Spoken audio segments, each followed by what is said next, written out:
Okay. Hi, my name is David Brooks. I directed a film called ATM.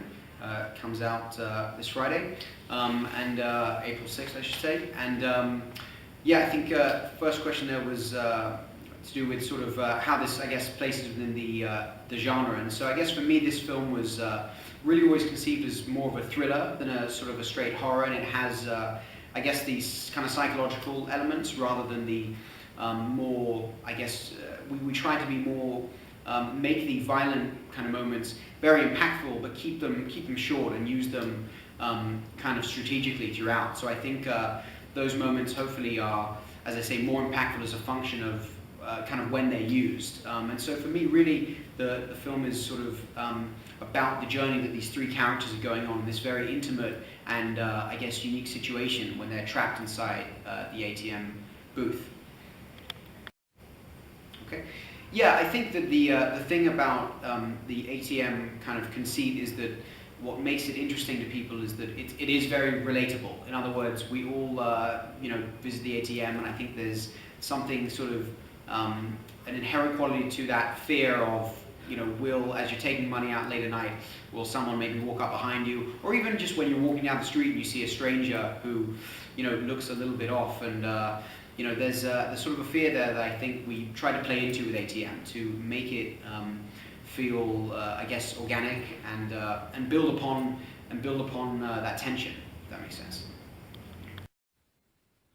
Yeah, I mean, I think that we never really conceived of the film with a sequel necessarily in mind. It was very much meant to be a contained kind of story, and everything we did was to support that. So, who knows as far as sequels go, but certainly that was not, the intention was not to sort of set up the sequel, as it were, or anything like that. We really were just trying to tell this story as well as we could. Well, I think part of what we wanted to do with this villain of the man was have him be that he could be sort of anyone. So it wasn't some kind of mystical creature or some 7'5" enormous man. He was meant to be sort of a normal guy, and that was in some ways why he's scary. And so, I think we wanted that sense that he could be anyone, and that in the winter everyone wears these parkas, and it's cold out, so you don't know where he could be, I guess, or be hiding.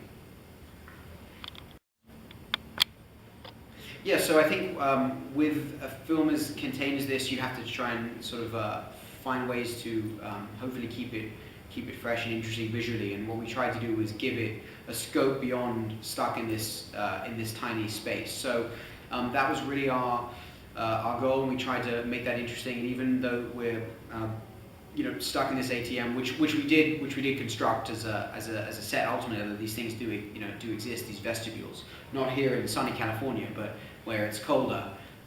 So we wanted to, I guess, build upon that, and yeah, does that answer the question? Greetings from Lala Tibu.